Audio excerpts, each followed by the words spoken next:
प्यारे बच्चों, आज हम लोग गणेश जी के जन्मोत्सव के बारे में चर्चा करेंगे।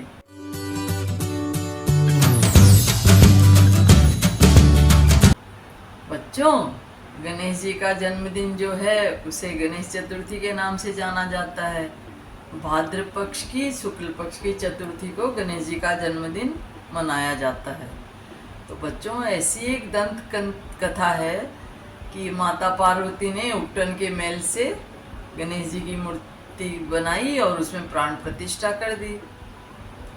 और शिव जी तो साधना के लिए गए हुए थे, तो माता पार्वती ने क्या किया कि गणेश जी की प्राण प्रतिष्ठा करके उनको आदेश दिया कि बेटा, मैं नहाने जा रही हूँ, किसी को अंदर मत आने देना। अब गणेश जी ने संजोग से उसी वक्त शिव जी आ जाते हैं। तो गणेश जी ने तो शिव जी को देखा नहीं था, तो वो उन्हें प्रवेश करने नहीं देते हैं और शिव जी को बड़ा गुस्सा आ जाता है, तो उनका मस्तक धड़ से अलग कर देते हैं। ये किंवदंती है बच्चों। तो इसमें क्या होता है, जब माता पार्वती आके देखती है तो उन्हें बड़ा दुख होता है। वो कहती कि आपने ये क्या किया, मैंने तो ये मानस पुत्र बनाया था। तो शिव जी अपने जो अनुचर रहते हैं, अनुयायी रहते हैं, उनको भेजते हैं कि भाई जाओ, आप लोग कोई मस्तक लेके आओ। तो जब वो लोग जाते हैं तो हाथी का मस्तक लेके आते हैं और शिव जी को दे देते हैं, और शिव जी हाथी का मस्तक गणेश जी के ऊपर, धड़ के ऊपर लगा देते हैं और गणेश जी वापस से जीवित हो जाते हैं। तो बच्चों, ये तो एक कथा है ना। इसमें जब शिव जी हाथी का मस्तक गणेश जी के धड़ से जोड़ सकते हैं तो उनका अपना भी सर जोड़ सकते थे, परंतु हमारे ऋषि मुनि है वो एक मतलब हर जो बात है उसके अंदर में उनका एक संदेश छुपा रहता है। ऐसी मान्यता है कि जो ये हमारा शरीर है, ये भौतिक शरीर है, स्थूल शरीर है। तो इसमें कोई भी जो नेता, जो गणनायक जो होगा, वो इस स्थूल शरीर से ऊपर उठ के अगर नहीं अपनी ऊर्जा को ऊपर चढ़ाएगा, उसकी जो सोच ऊंची नहीं होगी, तो वो नेतृत्व अच्छा से कर नहीं पाएगा, क्योंकि उसका वृत्ति वही रहेगा, खाओ पियो मौज करो, बस वो वहीं तक उसकी वृत्ति जो सीमित हो जाएगी। और वो अगर नेता है, उसमें ये गुण होने चाहिए कि वो सजग रहे, खूब जो समाज में चारों तरफ जो व्याप्त है, जैसी भी उसकी आवश्यकता है, वो सब कार्य को सुसंपन्न कर सके। तो गणेश जी का जो बाह्य रूप है बच्चों, वो हाथी का रूप है। उनका बड़े बड़े कान हैं, छोटी छोटी आँख है, बड़ी नाक सूंड है उनकी, उनके जो दांत है वो भी 1.5 दांत है उनका, एक दांत पूर्ण है, एक दांत आधा है। तो ये सब भी हमें एक एक जीवन के जो है वो लक्षण बता रहे हैं, एक एक आदेश दे रहे हैं कि भाई कैसा होना चाहिए गणनायक का जीवन, उसके जीवन का जैसे जो कैसे उसको अपना दिनचर्या को अपनाना चाहिए। ये सारी इसकी जो गणेश जी का बाह्य रूप है, उसकी रूपरेखा जब हम लोग जानेंगे तो हम लोग उसको सबको उसका अवलोकन कर पाएंगे। तो बच्चों, गणेश जी का जो चतुर्थी है, इसको हम लोग बोलते हैं कि चंद्रमा का निषेध है, चांद नहीं देखना चाहिए। तो चांद को तो मन का देवता बोला जाता है, तो इसका भी एक संदेश ये है कि भाई मन जो है वो चंद्रमा की तरह चंचल नहीं होना चाहिए। चांद कैसे घटता है, बढ़ता है, मन भी अगर ऐसे चंचल रहेगा तो आदमी का विकास, जीवन विकास नहीं हो पाएगा। तो भगवान गणेश चतुर्थी हमें यही बताती है कि भाई गणेश जी का जो जन्मदिन है, तो हमें गणेश जी की जो विचारधारा है, गणेश जी का जो जीवन है, उससे समझ के, उसको मान के, उसको अपने जीवन में धारण करके हमारे जीवन को वैसे ही विकसित करना चाहिए। मन को चंद्रमा के निषेध बताया गया है, तो वैसे मन को हमें संयम में रखना चाहिए। चंद्रमा की तरह चंद्रमा का अवलोकन नहीं करना चाहिए। मन चंचल रहेगा तो हम लोगों का अधः पतन हो जाएगा। ऐसा हमारे ऋषि मुनि हमें इनके जो जीवन चरित्र है उनसे हम लोगों को ये संदेश देना चाहते हैं। बच्चों, जैसे इसमें कहा जाता है कि गणेश जी के कान बड़े बड़े हैं, तो बड़े बड़े कान क्या दिखाना चाहते हैं? सूप होती है ना, उसमें से पुराने ज़माने में तो अनाज को उसको जैसे फटक मतलब सब साफ किया जाता था, और सूप का काम होता है कि वो सूप सारे छिलके उड़ा देता है और जो सत्व है जो सार है उसको वो अपने पास रख लेता है। तो जो गणनायक है उसका जीवन कैसा होना चाहिए, उसे भी सबकी बातें सुननी चाहिए, सबका सम्मान करना चाहिए, परंतु जो अनुपयोगी बातें हैं, जो व्यर्थ की बातें हैं, उनको उड़ा के जो सार है उनको ग्रहण करना चाहिए। फिर बच्चों, गणेश जो हाथी की आंख होती है छोटी छोटी होती है, वो हमें क्या समझाती है कि जो गणनायक है उसकी भी सूक्ष्म दृष्टि होनी चाहिए, धरती पर पड़ी हुई सुई भी उठा सके, देख सके, ऐसी उसकी सूक्ष्म दृष्टि होनी चाहिए। आदमी जैसे भाई उसको जो गणनायक है उसकी तो यही सब कोई उससे अपेक्षा करता है ना कि भाई हमारा जो राजनेता है, हमारा नायक है, वो चारों तरफ जो भी व्याप्त हो रही है, जो घटना हो रही है, उसका सबका भांप के उसको हम लोगों का समाधान करेगा। और उसके बाद बच्चों जो सूंड है वो बड़ी लंबी सूंड होती है हाथी की, तो ये भी क्या दिखाती है कि जो नेता है, गणनायक है, उसको दूर तक की सब चीज की उसकी जानकारी होनी चाहिए। गणनायक जो रहता है वो दूर तक भांप लेता है। बोलते हैं ना कि भाई जो है, जो राजनेता है, गणनायक है, वो दूर दूर तक की भांप के आगे से, पुराने एक मारवाड़ी में कहावत है कि भाई पानी पल्ली पहाड़ बांध है, तो मतलब कि भाई बारिश आने वाली है तो उसको सोच समझ के पहले से ही अपनी बाढ़ को, मेड़ को, सबको व्यवस्थित कर लेते हैं कि भाई बाढ़ आएगी, कुछ बारिश ज्यादा होगी तो हम लोगों को कोई असुविधा नहीं होगी। ऐसे गणनायक का भी ये गुण होना चाहिए। फिर बच्चों उनके दांत जो है वो 1.5 दांत है, तो 1.5 दांत जो है वो हमें क्या समझाते हैं कि भाई देखो, एक पूर्ण दांत है वो भक्ति का दांत है, ईश्वर के प्रति, अपनी जिम्मेदारियों के प्रति एकदम पूर्ण श्रद्धा होनी चाहिए। और आधा दांत है वो मेघा का दांत है कि भाई विद्या और गुण जो है वो सब में आने चाहिए, समाहित होने चाहिए, परंतु किसी कारणवश अगर वो कुछ कमी भी है तो चलेगी, परंतु श्रद्धा में कहीं कमी नहीं होनी चाहिए। सब अपने जो है हम लोगों के जो गणनायक है उसकी ईश्वर के प्रति और समाज के प्रति, अपने परिवार सबके प्रति पूर्ण श्रद्धा होनी चाहिए। श्रद्धा में कमी होने से वो काम सफल नहीं होता है।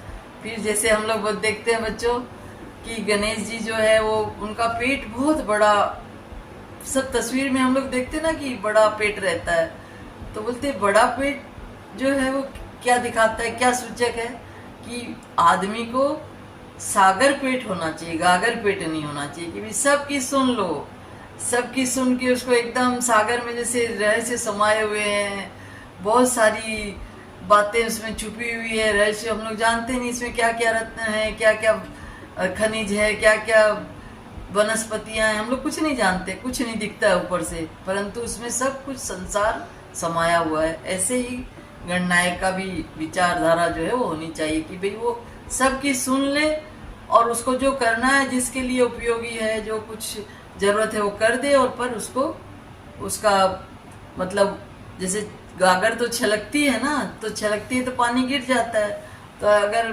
कोई रहस्य किसी को कुछ बताएगा, कुछ अपनी असुविधा बताएगा, वो छलक के एक से दूसरे के पास, दूसरे से तीसरे के पास जाएगी तो वो उपहास का विषय बन जाएगा। इसीलिए सागर पेट होना चाहिए, गागर पेट नहीं होना चाहिए।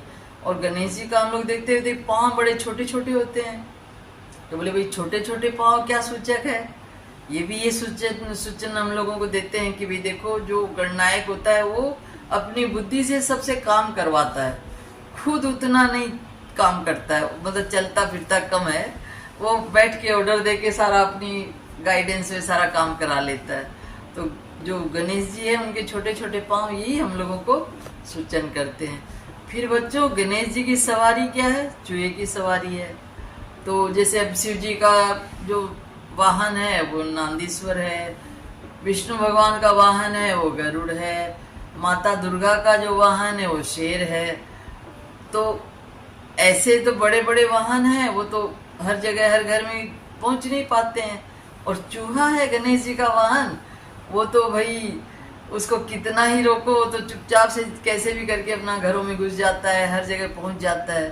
तो बोले इसमें भी एक सूचन है कि भाई गणनायक ऐसा ही होना चाहिए, उसका उतना प्रोटोकॉल नहीं होना चाहिए कि उसके पास पहुंचने के लिए बहुत सारी बाधाओं को, बहुत सारी जटिलताओं को पार करना पड़े। गणनायक ऐसा होना चाहिए सर्वसुलभ, सब घर तक उसकी पहुंचो और सब इंसानों की गणनायक तक पहुंचो। ऐसा गणेश जी का चूहा जो है वो हमें सूचन करता है। फिर बच्चों, जैसे हम लोग ये जो गणेश जी का जो मूर्ति हम लोग देखते हैं, उन्हें चतुर्भुज मूर्ति देखते हैं। एक हाथ में पाश है, एक हाथ में गणेश जी के मोदक है, एक हाथ में फरसा है, एक हाथ आशीर्वाद के लिए उनका रहता है।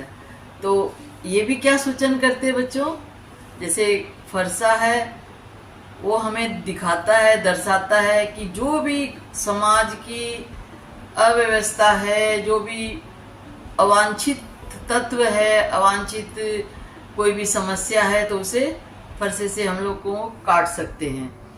फिर पास हमें क्या समझाता है कि जैसे भाई जीवन की वृत्तियां हैं, हमारी जो इंद्रियां हैं, समाज का जो माहौल है, उसको कहीं भी अनुशासित, जैसे व्यवस्थित है सारी व्यवस्था तब ठीक है, कहीं भी देखते कि व्यवस्था बिगड़ रही है तो उसे हम लोगों को पास से बांध के उसको व्यवस्थित करना चाहिए। फिर एक हाथ में मोदक है, तो मोदक हमें क्या समझाता है कि भाई जैसे विष्णु भगवान भी तो अपने हाथ में कमल लेके रखते हैं ना, कि भाई काश मेरा भक्त मेरे पास आए और मैं उसकी सुंदर से पूजा करूं। ऐसे ही गणेश जी भगवान भी है, तो हमें लगता है मोदक हाथ में लेके अपने बच्चों को बुला रहे हैं कि आओ कोई मेरे पास आओ और इस भोग जो प्रसाद को ग्रहण करो। तो मोदक में भी एक सूचना है बच्चों। मोदक बोलते हैं बाहर से खाने से फीका लगता है, तो अध्यात्म में जो चलता है या किसी भी निष्ठावान कार्य को अगर आरंभ करते हैं हम लोग, तो एक बार थोड़ा रस कम आता है उसमें, परंतु जब उसमें हम लोग समर्पित होकर उस कार्य में आगे बढ़ते हैं तो एकदम आनंद आने लगता है। जैसे मोदक जब थोड़ा सा खाने के बाद अंदर में लगते हैं तो उसका रस एकदम आता है, तो आत्मविभोर हो जाता है आदमी। ऐसा ही मोदक हमें सूचन करता है। और फिर एक हाथ उनका आशीर्वाद के लिए है कि बच्चों देखो, ऐसे जीवन में सब जो अनुशासन को धारण करोगे, अच्छे विचारों को धारण करोगे, तो मेरा आशीर्वाद सतत आपके साथ है। तो ऐसे हमारे गणेश जी है जो प्यारे, वो हमको जीवन जीने का रास्ता दिखाते हैं और अपनी मूर्ति के बाह्य स्वरूप से हमें सब संदेश दे रहे हैं कि कैसा जीवन चरित्र गणनायक का होना चाहिए, कैसे जीवन चरित्र को हमें अपनाना चाहिए।